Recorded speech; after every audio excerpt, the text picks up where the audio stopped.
Didier, je t'invite à te mettre, à nous rejoindre sur scène. Alors du coup, justement, on a en fait, on est aussi sur un format un peu court de 10 minutes parce que je disais tout à l'heure à Pascal, on est presque dans du micro-learning. C'est vraiment effectivement, c'est un timing qui est très court, mais je pense qu'on peut déjà passer énormément de messages. Et puis surtout, il y a 10 minutes de questions-réponses ensuite, et puis les échanges si vous souhaitez papoter avec les intervenants. Et en fait, pareil, Didier, qu'on s'est rencontré il y a un mois, non? Moi, oui, Il y a un mois chez oui. Helloasso. Tout à fait. Quand j'ai repris du coup, on parlait avec Eddy pour préparer les prochains meet-up, et il me dit ah mais ouais, il y a une personne chez Helloasso, oui oui, et qui collera très bien sur le sujet, gérer son équipe, il a plein de choses intéressantes à raconter, et du coup bah on s'est pris un café, et effectivement.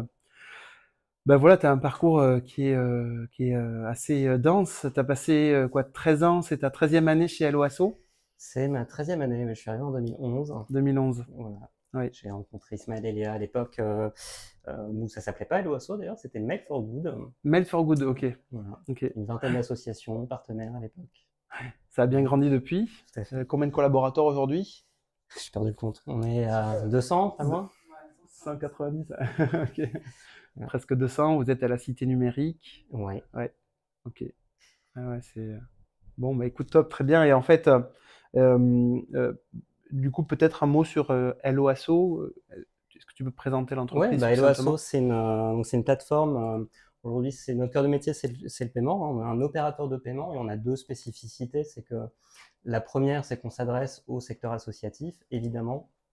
C'est un truc que je dis souvent d'ailleurs quand je présente l'entreprise. Et l'histoire de Helloasso, c'est que pendant très longtemps, on n'a pas vraiment su ce qu'on voulait faire. Par contre, on savait pour qui on voulait le faire. Et ce pour qui, bah, c'est pour les associations. On s'inscrit historiquement dans un courant qui est celui de l'entrepreneuriat social, qui lui-même fait partie de l'économie sociale et solidaire, dont le leitmotiv, c'est qu'on peut développer un modèle économique rentable, chercher la rentabilité, tout en cherchant à adresser des problématiques sociales, avoir un impact positif sur la société civile. Euh, voilà, donc Helloasso, c'est ça, c'est une entreprise qui, à la base, s'est construite pour aider les associations, pas nécessairement sur du paiement initialement, hein, ça je le dis un petit peu en Mhm. rigolant, mais on doit être un des seuls opérateurs de paiement aujourd'hui qui a été construit par des gens qui ne venaient pas du tout du métier du paiement. Du banking, ouais. Voilà. Ok. Et la deuxième spécificité, qui est très liée à la première, c'est qu'on est gratuit et on y tient beaucoup parce que derrière nous, on y met beaucoup de sens. C'est-à-dire que vous faites un paiement sur Helloasso, on va vous proposer une contribution à la fin de notre paiement. On va vous expliquer que Helloasso prend à sa charge les frais de transaction. Euh, et on vous propose, bah, pour continuer à faire vivre le service, de laisser un don supplémentaire pour Helloasso voilà, pour continuer à développer le service et faire vivre d'autres associations.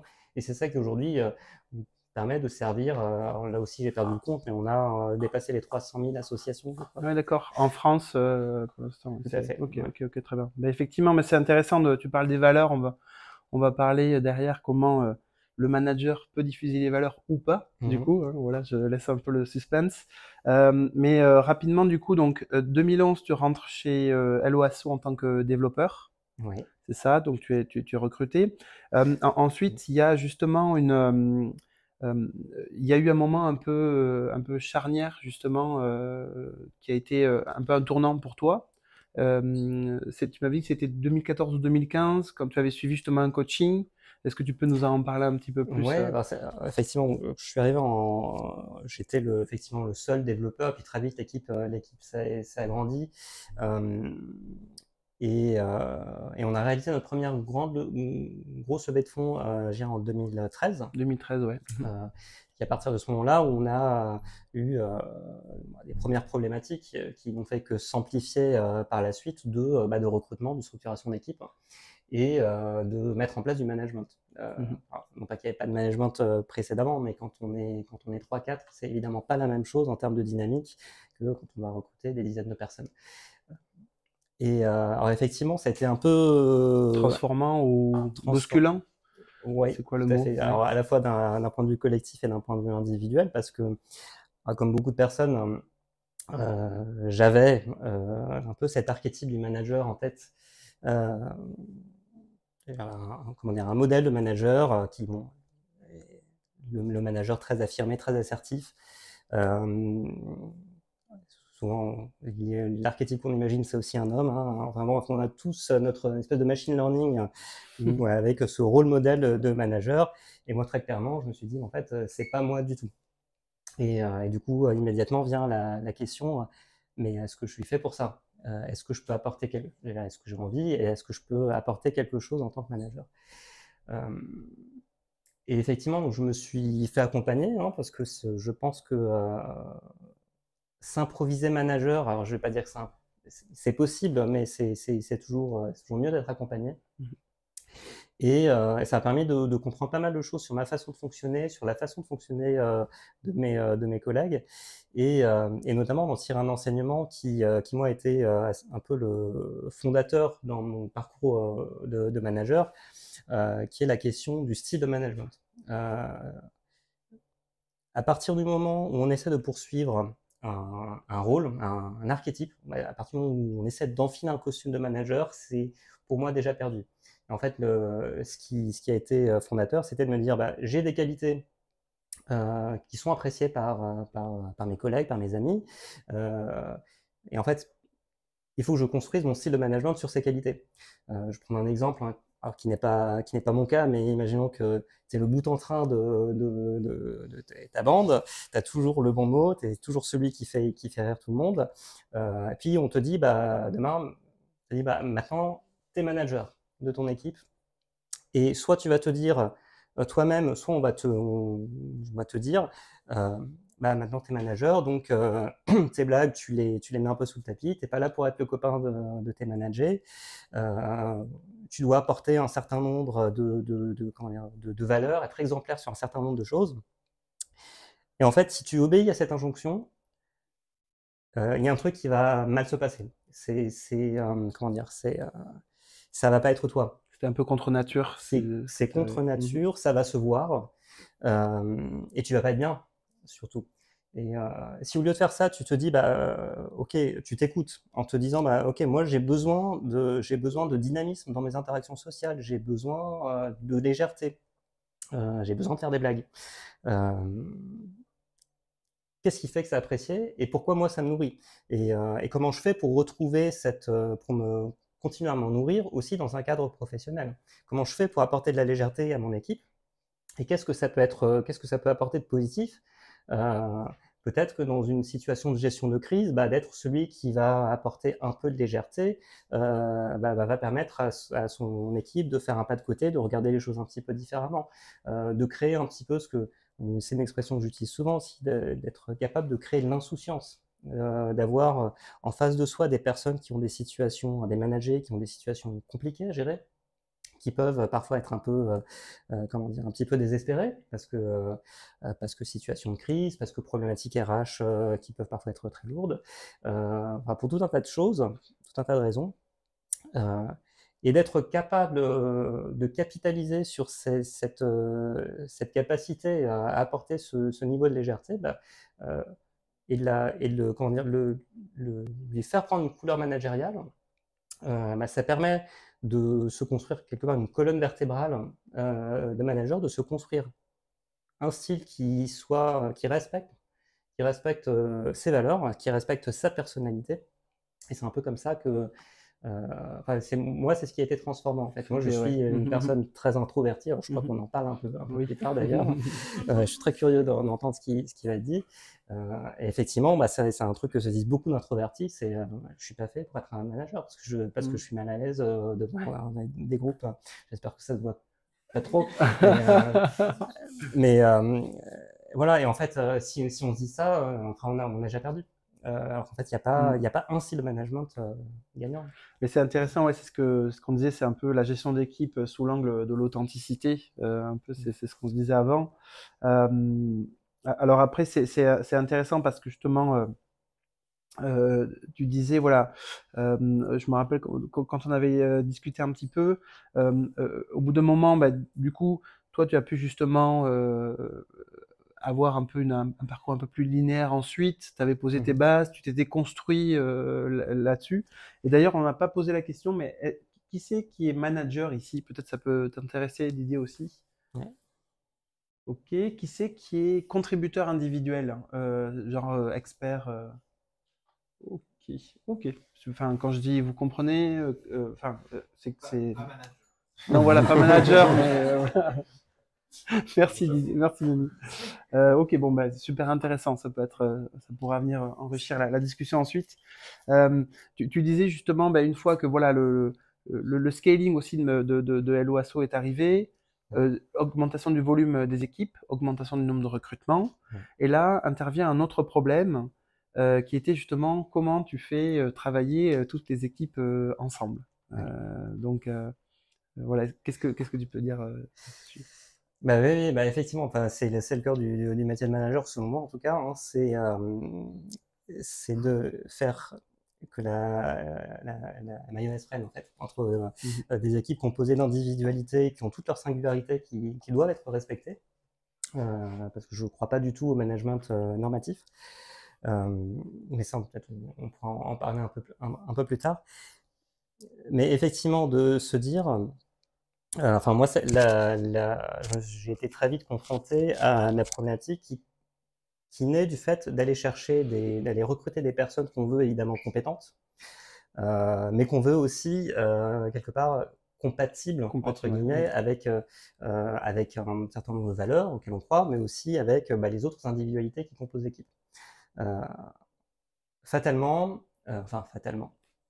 très souvent, ce qui peut arriver dans ce cadre-là, c'est d'avoir des relations un petit peu conflictuelles, en tout cas des relations interpersonnelles un peu compliquées à gérer entre des personnes qui sont historiques, qui étaient là depuis le début, et puis qui ont construit finalement la culture d'entreprise, la culture d'équipe, qui ont contribué, et puis les personnes qui arrivent de l'extérieur, peut-être avec un certain nombre, alors avec ce qui est très positif, un regard nouveau, parce que c'est toujours utile de nourrir l'équipe d'un regard neuf, mais aussi avec leurs propres idées sur les bonnes et les mauvaises façons de faire les choses.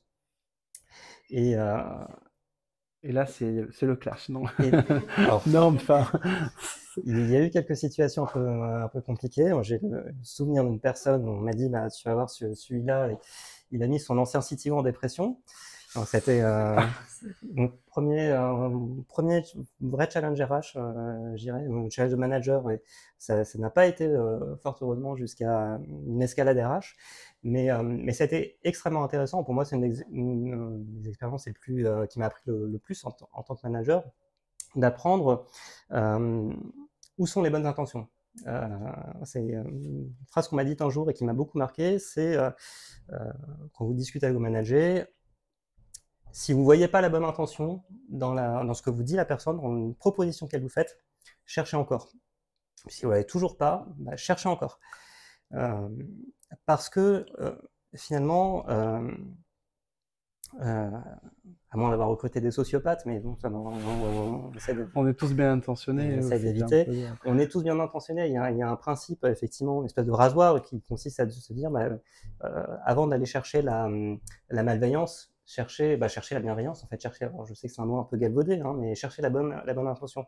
Et effectivement, j'ai eu cette personne qui était très compétente, mais aussi très je crois le mot jugeuse, dans le jugement de ses collègues, très en mode non mais ça c'est nul. Alors il le disait pas comme ça, il le disait de façon plus fleurie, mais voilà, c'était ce genre de remarque. Mais pourtant c'est une personne qui était très compétente et dont je voyais bien qu'en fait elle avait des idées qui étaient pertinentes et avec l'intention d'améliorer les choses. Titre d'anecdote, moi je me souviens d'un échange que j'ai eu avec lui où il était en porte-à-faux avec le reste de l'équipe. Je voyais bien la bonne idée dans son intention. Je prends les avis des uns et des autres et puis je propose une solution intermédiaire qui me semblait être la bonne. Et puis je dis un truc du style comme ça, on a une solution qui est bonne et tout le monde est content. Et il m'a regardé et il me disait mais on s'en fout que tout le monde soit content. En fait, ce qui est important, c'est que la solution soit la bonne. Et bon, quelque part, il avait raison. Après, c'est quand même important que les gens soient à l'aise avec les solutions qui sont mises en place. Mais tout ça pour dire qu'en fait, On a parlé de soft skills concernant le management, et oui, quand on parle de management, on a tout de suite cette idée en tête, mais le management, c'est aussi des hard skills. C'est aussi, au même titre que l'apprentissage d'une langue étrangère, une langue étrangère, c'est une analogie que j'aime bien, il y a deux façons d'apprendre une langue étrangère. Une façon qui consiste à la parler, et puis à accepter le fait qu'on va avoir des situations de malentendu. Peut-être qu'à un moment, vous allez demander votre chemin à un passant, puis ne pas vous rendre compte que vous allez insulter sa famille. Bon, ça arrive, c'est comme ça qu'on apprend, on fait des erreurs. En fait, la communication, c'est pareil, on a tous notre propre langue, on a tous notre façon de voir le monde, notre façon de parler et nos tabous, hein, quelque part. Ce qui, moi, me choque, c'est pas forcément la même chose que ce qui toi, te choque. Et donc, on peut se dire que ces habiletés sociales, finalement, elles sont plus ou moins naturelles et on peut les travailler progressivement. Je pense que c'est aussi important de se faire accompagner, de suivre des formations. Une bonne façon d'apprendre une langue, c'est aussi d'avoir un apprentissage formel et de pratiquer à côté, ce qui permet d'adresser les risques de créer des malentendus, tout en accélérant son apprentissage. Je pense qu'on en fait beaucoup sur les soft skills en termes de management, mais il ne faut pas oublier que le management, c'est aussi des hard skills. En termes de communication, il y a des hard skills. Savoir faire un feedback, c'est peu de gens qui savent l'improviser. En fait, il y a des méthodes qui existent. Alors, je ne dis pas qu'il faut appliquer dans toute sa communication des méthodes comme un robot, mais c'est bien de savoir les méthodes. Il y a des hard skills en termes d'organisation, en termes de planification, en termes de pilotage. Et puis, les soft skills, ça se travaille aussi. Voilà, donc, ça s'exerce, tu veux dire, c'est... Tout à fait. Ok. Ouais, c'est intéressant, hein, bien évidemment, hein, tu le rappelles, mais voilà, l'idée de cette communauté aussi est d'être en complément avec ce qui existe déjà, et ça pourrait être intéressant un jour qu'on adresse aussi quelles sont les formations que vous avez fait pour justement monter en compétence sur des sujets de management ou autre. Ça pourrait être un sujet intéressant à aborder un jour aussi. Et du coup, donc après justement, ça c'est plutôt un message donc de lecture de l'humain, donc authenticité, lecture de l'équipe et de l'humain. Toi, du coup, après une fois que justement que tu avais mis l'équipe en place, tu as voulu changer justement et revenir à ce que tu faisais initialement, donc à la recherche. Ouais. C'était en quelle année à peu près? Tu peux nous raconter comment tu as basculé C'est entré, il y a 1 an et demi. Comment j'ai basculé? Alors, effectivement, entre mon arrivée en 2011 et puis c'est progressif sur le rôle de CTO sur globalement les 10 ans qui ont suivi. Il y a eu beaucoup de challenges, il y a eu beaucoup de transformations à la fois collectives et individuelles. Et puis, il y a un moment où j'ai eu le sentiment d'avoir, comment dire, pas de prétention, pas comme ça, mais d'avoir réussi mon challenge, de m'être prouvé à moi-même et puis de prouver autour de moi que oui, on peut être manager sans être dans cet archétype que j'évoquais tout à l'heure. Et puis il y a une espèce de, je ne vais pas dire une routine, parce qu'il y a chez Loasso, la routine, ça n'existe pas. Mais en tout cas, les process commencent à être matures. Tout l'attrait intellectuel que j'ai trouvé dans l'analyse systémique de l'organisation pour trouver les bons process, les bonnes structures d'équipe, les bonnes façons de communiquer, commençait aussi à arriver à maturité, et j'avais besoin de trouver autre chose qui puisse me nourrir. T'animer. Voilà, et c'est effectivement à ce moment-là que je suis passé sur la partie recherche avec effectivement Fred qui est ici. Qui est ta manager du coup. Qui est aujourd'hui ma manager. Voilà. C'est intéressant. Super. Et du coup, effectivement, pour terminer, pour conclure là-dessus, tu avais aussi tu m'avais fait une remarque qui m'avait vraiment, qui m'avait marqué, qui était en gros, ce que tu appelles Screw the Golden Circle, qui était en fait, très concrètement, le manager n'est pas le relais de la vision de l'entreprise. Alors, est-ce que tu peux... Il peut être il est le relais de la vision de l'entreprise, mais son rôle ne doit pas être centré là-dessus. Effectivement, le Golden Circle, rappelle pour ceux qui ne voient pas de quoi on parle, c'est Simon Sinek, qui en 2009, je crois, a fait ce fameux TED Talk en disant, bah voilà, vos clients, mais c'est vrai ça les entreprises, n'achètent pas ce que vous faites, ils achètent pourquoi vous le faites. Puis, donc ces fameux 3 cercles concentriques du why, how, what. En disant, bah voilà, concentrez-vous sur le why, posez un why fort, et voilà, et puis le reste finalement découlera tout seul. Et puis, bah, depuis, on a l'impression que tous les managers et dirigeants ont découvert cette grille de lecture, se sont dit c'est génial, on va faire ça. On va faire ça partout. Et puis, on va dire, donc on va poser le why, et puis on va dire au manager, bah, vous êtes le garant du why, du pourquoi. Votre rôle, c'est de transmettre les valeurs de l'entreprise, le pourquoi on se lève le matin, d'expliquer à vos collaborateurs pourquoi ils se lèvent le matin. Ce qui est, pour moi, est une hérésie. C'est que ça amène à une situation où le manager, le rôle de manager est presque conçu comme un sacerdoce, où le manager est finalement quelque part un garant des vertus morales de l'entreprise. Et je trouve que c'est très peu respectueux des individualités, des singularités que j'évoquais tout à l'heure. Le rôle du manager, c'est pas d'expliquer à ses collaborateurs, ses collaboratrices, le sens de leur travail. Chacun trouve le sens qu'il veut dans son travail. C'est quelque chose d'éminemment subjectif et personnel. Le rôle du manager, c'est de créer les conditions dans lesquelles chacun va pouvoir trouver le sens voilà, qu'il veut donner à son travail. Alors évidemment, l'entreprise, elle a aussi des raisons de faire ce qu'elle fait. Et en particulier, chez Boisson, on a, comme j'ai expliqué au début, un historique et des valeurs qui sont assez fortes. Mais c'est dangereux, je pense, à la fois pour l'entreprise et pour le manager lui-même, de faire porter au manager une charge trop lourde sur la question du pourquoi, sur la question du sens. Je pense que le manager doit être plutôt protecteur du cadre qu'il pose pour ses collaborateurs afin qu'ils trouvent leur sens dans leur travail. C'est intéressant du coup. Qu'est-ce que vous en pensez? Vous êtes d'accord, pas d'accord? S'il y a des managers qui veulent en parler? Oui. D'un côté, le manager, il a ce rôle de motiver ses équipes. Alors, si le why n'est pas bien défini, c'est pas le sens de la motivation aussi. Alors, je suis d'accord que je ne dis pas que le why ne doit pas être défini. Le why doit être défini effectivement à l'échelle de l'entreprise et c'est aussi la responsabilité des dirigeants. Effectivement, il doit être défini et transmis. Ce que je dis, c'est finalement, il ne faut pas mettre trop du poids du corps managérial sur le why. Le manager, parce qu'en fait, très vite, ça, en tout cas de mon expérience, hein, c'est peut-être différent dans d'autres structures, ça peut amener à être vécu comme quelque chose une pression très normative. Et pourtant, y compris par des personnes qui sont à la base heureuses d'être là, heureuses de travailler pour cette entreprise, heureuses des valeurs qu'elle porte, mais qui peuvent dire non mais là vous en faites des caisses. Voilà, je dis comme ça vient, hein, mais c'est vraiment une question de curseur pour moi. Intéressant. Merci en tout cas Didier. Est-ce que vous avez des questions peut-être particulières pour Didier? On attend de prendre une question. Oui, Année.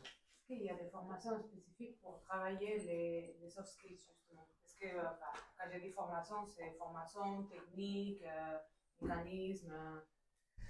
Oui, alors il y a plein de choses, plein de types de formations qui existent. Alors il y a des formations, je dirais, formelles qui vont être proposées par des structures qui vont proposer des parcours de formation pour les managers, qui peuvent être adaptés en fonction du type de management, en fonction de manager aussi, ça peut être, ou en fonction du corps de métier que vous allez manager. Il y a le format coaching que moi je recommande beaucoup. Enfin, moi, ça a été un élément assez déterminant où là vous êtes accompagné par une personne, donc c'est forcément un one-to-one, hein, qui va vous suivre pendant plusieurs semaines et à laquelle vous allez pouvoir apporter vos problématiques. L'intérêt de ça, c'est que c'est très personnalisé. Enfin, par définition, un coaching, ça ne peut être que personnalisé. Et ça permet d'aborder des problématiques et des enjeux qui sont à la fois qui sont dans le cadre professionnel, mais qui peuvent aussi un peu déborder. Alors, ça remplace pas un psychologue, hein, ou un psychologue, mais qui peuvent déborder du cadre professionnel parce que souvent, en fait, les enjeux qu'on a en termes de communication, en termes de posture vis-à-vis de son équipe, on les emmène de son intime, de sa vie perso, de sa vie familiale. Donc, c'est compliqué de différencier. Donc, le coaching, ça marche bien. Après, dans les soft skills, après, il y a des formations plus et des accompagnements plus d'ordre thérapeutique ou médical, des orthophonies, des choses comme ça, quand on veut vraiment travailler les habiletés sociales.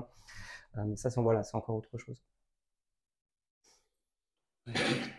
Super, merci beaucoup en tout cas Didier. Ben, merci à vous. Et ouais, c'est vraiment, je pense qu'on peut applaudir, vous aviez commencé tout à l'heure. Et effectivement, voilà, c'est vraiment typiquement ce genre de sujet, de retour d'expérience un peu qu'on attendait, donc merci. Avec plaisir. Beaucoup.